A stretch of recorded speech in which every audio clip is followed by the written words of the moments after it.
शालग्रामोद्भवे लिंगे रसलिंगे तथा द्विजाः पाषाणे राजते स्वर्णे सुरसिद्ध प्रतिष्ठिते काश्मीरे स्फाटिके रात्ने ज्योतिर्लिंगेषु सर्वशः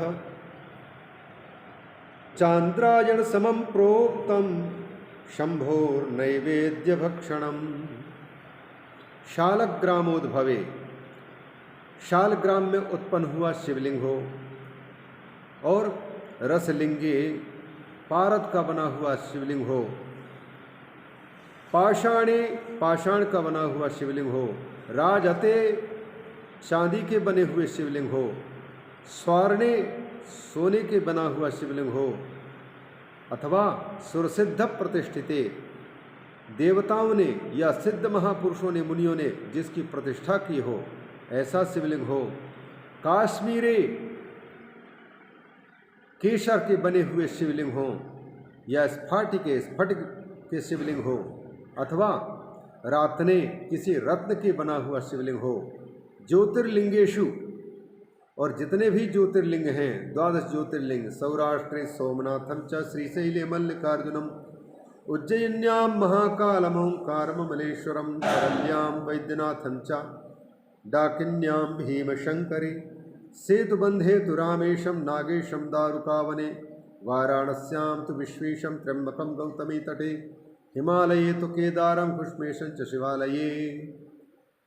ये सब के सब 12 ज्योतिर्लिंग हैं। इन 12 ज्योतिर्लिंगों में भी जितने शिवलिंग हैं ये सब के सब, इन सब में ज्योतिर्लिंग हैं, समस्त शिवलिंगों के लिए कोई नैवेद्य समर्पित किया गया हो तो उस विषय में कोई शंका करने की आवश्यकता ही नहीं है, बल्कि इनका जो सेवन करते हैं शालग्राम उद्भूत शिवलिंग, रसलिंग पारद शिवलिंग, उसी प्रकार पत्थर के, सोने के, चांदी के, देवताओं के द्वारा प्रतिष्ठित, सिद्ध मुनियों के द्वारा प्रतिष्ठापित, केसर के बने हुए, स्फटिक के, रत्न के और 12 ज्योतिर्लिंगों के, इन सबको यदि किसी ने भगवान को भोग लगाया है, शंकर जी को शिव नैवेद्य समर्पित किया है, तो इसके भक्षण करने पर चांद्रायण समम प्रोक्तम शंभोर नैवेद्य भक्षणम, उस नैवेद्य के भक्षण करने से चांद्रायण व्रत करने का पुण्य, पावनता, पवित्रता प्राप्त हो जाती है। चांद्रायण व्रत समस्त पापों को भस्म कर देने वाला व्रत है, बहुत कठिन। शुक्ल पक्ष की प्रतिपदा तिथि को 1 ग्रास मात्र भोजन करके 24 घंटे रहना, फिर द्वितीया तिथि को 2 ग्रास खा करके रहना, तृतीया को 3 कौर ले करके रहना, चतुर्थी को 4, 5 पंचमी को 5, इस प्रकार से पूर्णिमा को केवल 15 कौर ही भोजन करना, उसके अतिरिक्त नहीं करना। फिर कृष्ण पक्ष शुरू हो तो प्रतिपदा को 14 ग्रास, फिर द्वितीया को 13 ग्रास, फिर तृतीया को 12 ग्रास, ऐसे करते करते पुनः प्रतिपदा तक पहुँचे 1 ग्रास। 1 महीने में 1 चांद्रायण व्रत होता है और यह सारे पापों को भस्म कर डालता है। तो जैसे चांद्रायण व्रत व्यक्ति के समस्त पापों को 1 महीने के अंदर समाप्त करके रख देता है, वैसे ही शिव नैवेद्य को, इन शिवलिंगों को समर्पित नैवेद्य है उसको भक्षण करने से वो चांद्रायण व्रत करने का पुण्य प्राप्त होता है। शंभोर नैवेद्य भक्षणम ब्रह्मापि शुचिर्भूत्वा निर्माल्यम यस्तु धारयेत् भक्षयित्वा द्रुतं तस्य सर्वपापम प्रणश्यति। चाहे कोई ब्राह्मण का वध करने वाला भी व्यक्ति क्यों न हो, ब्रह्मघाती, ब्रह्म वध करने वाला व्यक्ति, ऐसा महापापी भी अगर शिव निर्माल्य, शिव भक्षण, नैवेद्य का भक्षण करता है तो उसको धारण करने मात्र से कहते हैं पवित्र हो जाता है।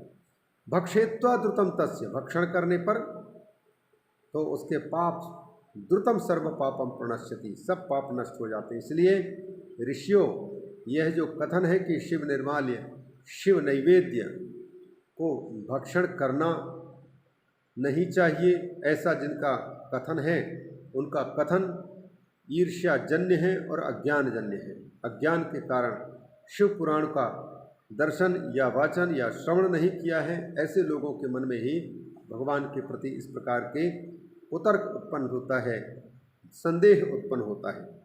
भक्षयित्वा द्रुतम तस्य सर्व पापम प्रणश्यति। हाँ, इतना जरूर और सुन लो, कौन सी जगह का शिव निर्माल्य, ये शिव नैवेद्य नहीं पाना चाहिए, उसको सुनो। निर्णय क्या है शास्त्र का? चंडाधिकारो यत्रास्ति तद्भोक्तव्यम न मानवैः। मनुष्यों को उस शिव नैवेद्य को नहीं लेना चाहिए जिस पर चंड का अधिकार है। चंड का अधिकार जहाँ पर है वहाँ पर नहीं लेना चाहिए, उस नैवेद्य को नहीं लेना चाहिए। चंडाधिकारो नो यत्र भोक्तव्यम तत्र भक्तितः तच्च भक्तितः। जहाँ पर चंड का अधिकार नहीं है वहाँ का तो शिव निर्माल्य, भगवान को निवेदित किया हुआ शिव नैवेद्य स्वीकार कर ही सकते हैं, इसमें कोई शंका की बात नहीं है। और कौन कौन जगह पर ये चंड का अधिकार नहीं होता है? बाणलिंगे चलौहे च सिद्धे लिंगे स्वयंभुवि प्रतिमासु च सर्वासु न चंडोधिकृतो भवेत्। बाणलिंग नर्मदेश्वर लिंग में चंड का अधिकार नहीं, अतः नर्मदेश्वर भगवान को समर्पित किया हुआ नैवेद्य निसंकोच ग्रहण करना चाहिए। लौहे, लोह के धातु के बने हुए अगर कोई शिवलिंग है उसको समर्पित किया गया नैवेद्य उसको स्वीकार कर सकते हैं वहाँ, क्योंकि चंड का अधिकार नहीं होता। और उसी प्रकार सिद्ध लिंग में, सिद्धों के द्वारा संस्थापित लिंग में, स्वयंभू लिंग में अपने आप प्रकट हुआ शिवलिंग है, स्वयं प्रादुर्भूत शिवलिंग, उसमें चंड कोई अपने अधिकार नहीं जमा सकता। प्रतिमा सुचा सर्वासु, और सभी प्रतिमाएं भगवान शिव की जो बनी हुई हैं परिवार समेत, उनमें भी चंड का कोई अधिकार नहीं होता। इसलिए ऐसी जगह के शिव निर्माल्य, शिव नैवेद्य स्वीकार करने में क्या दिक्कत है? स्नापयित्वा विधानेन यो लिंग स्नपनोदकम।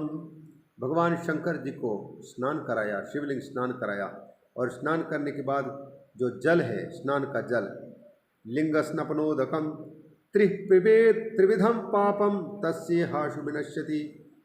शिवलिंग को स्नान कराने पर जो जल है निकला, उस जल को भी अगर कोई 3 बार जलपान कर ले, आचमन कर ले, तो त्रिविधम पापम तस्य आशु विनश्यति।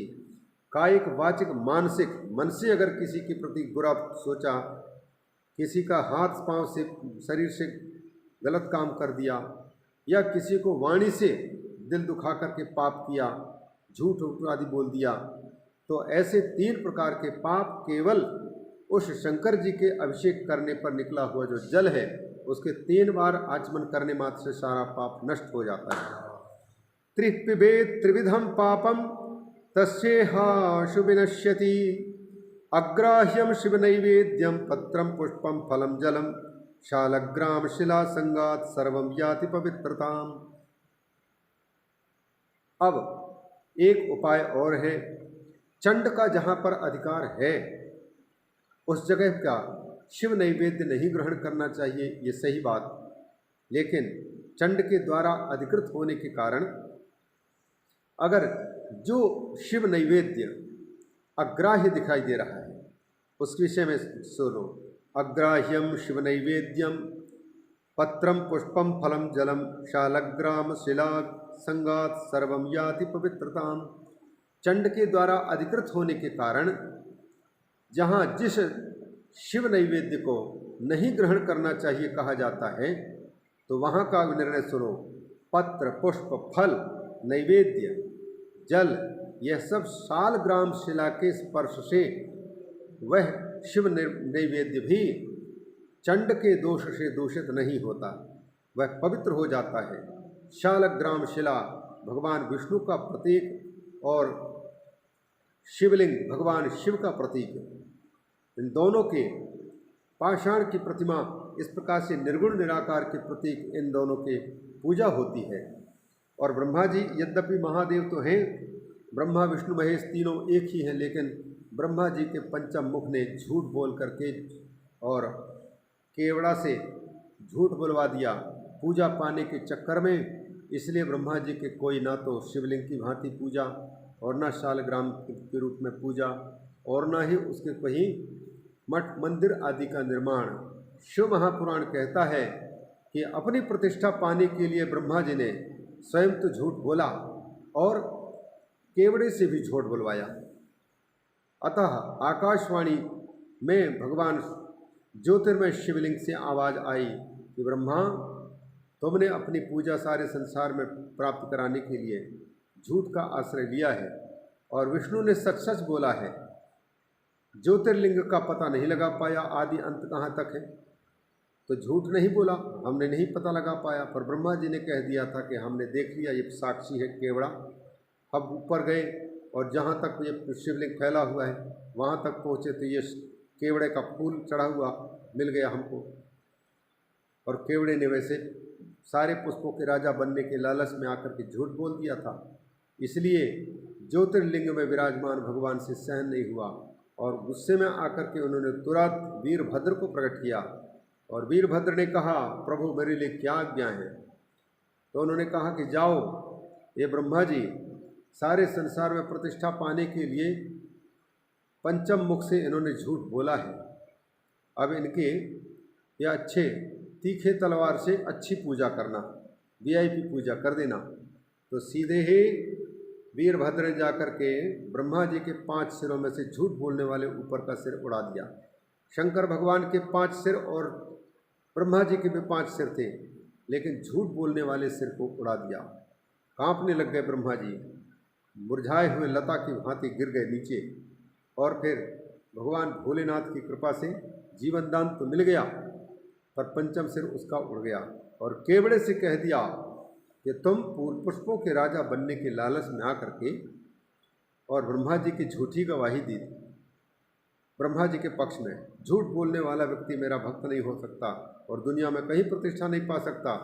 उनके कोई पद, तो दोनों को पुष्पों को कह दिया कि तुमको हमारी पूजा में स्वीकार नहीं किया जाएगा, और ब्रह्मा जी से कह दिया कि तुम्हारा कोई संसार में मान प्रतिष्ठा पद आदि मंदिर में पूजा वूजा कुछ नहीं होने वाला है। इस प्रकार से ये कह दिया गया था। तो भगवान शंकर शिव जी के जो प्रतिमा है, एक तो बेर कहलाता है प्रतिमा के रूप में, और उनके निर्गुण निराकार के प्रतीक में शिवलिंग है।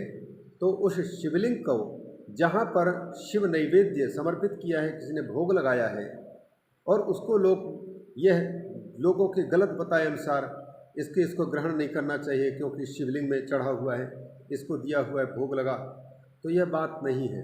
अगर जहाँ चंड का अधिकार है वहाँ का नहीं लेना चाहिए, और वहाँ चंड का अधिकार होता है जहाँ पर शिवलिंग के ऊपर में कोई नारियल समर्पित कर दिया, कोई फल समर्पित कर दिया, तो शिवलिंग के ऊपर साक्षात समर्पित किया हुआ वहाँ चंड कहता है इसमें मेरा अधिकार है। अतः उसको छोड़ करके जहाँ पर थाली में भोग लगाया, ठाकुर के पास में रखा भगवान के और निवेदन किया, तो इसको तो लेना ही चाहिए। शिवलिंग के ऊपर में चढ़ाए हुए पर चंड कहता है इसमें कोई दूसरा अधिकार नहीं जमा सकता, हम लेंगे इसको। तो वहाँ, लेकिन ऐसे जगह में भी यदि चंड का अधिकार जहाँ है तो फिर शालग्राम शिला का स्पर्श यदि मिल जाए तो वह समर्पित किया हुआ भोग भी पवित्र हो जाता है। शालग्राम शिला संगात सर्वम याति पवित्रता, वह भी पवित्र हो जाता है। लिंगो परिचय द्रव्यम तदग्राह्यम मुनीश्वराः सुपवित्रम च तज्ञेयम यल्लिंग स्पर्श बाह्यतः। लिंग के ऊपर में, शिवलिंग के ऊपर में जो द्रव्य चढ़ाया जाता है उस पर चंड का अधिकार होने के कारण भले वो है मुनीश्वरों अग्राह्य है, नहीं लेना चाहिए, ठीक है, लेकिन सुपवित्रम तज्ञेयम, उसको तो परम पवित्र समझना चाहिए।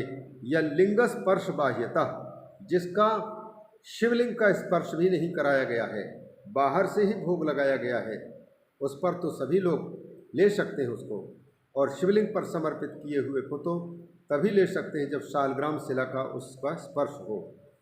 शालग्राम शिला के स्पर्श से, उसके संग से पवित्र हो जाता है। लिंगो परिचय द्रव्यम तदग्राह्यम मुनीश्वराः सुपवित्रम च तज्ञेयम यल्लिंग स्पर्श बाह्यतः नैवेद्य निर्णय प्रोक्त इत्थम वो मुनिसत्तमाः क्षिणुध्वं बिल्वमाहात्म्यं सावधानतया जरात्। हे मुनि श्रेष्ठो, आप लोगों ने पूछा कि ये शिव नैवेद्य भक्षण करना चाहिए कि नहीं, उस प्रश्न का उत्तर हमने दे दिया। अब तुम्हारा दूसरा प्रश्न है बिल्व का महात्म्य भी सुनाइए। बिल्व महात्म्यमपि, तो बिल्व पत्र का क्या महात्म्य है भगवान श्री शंकर जी के सेवा में, उनकी पूजा में उनका क्या स्थान है, इसके बारे में भी सुन लो।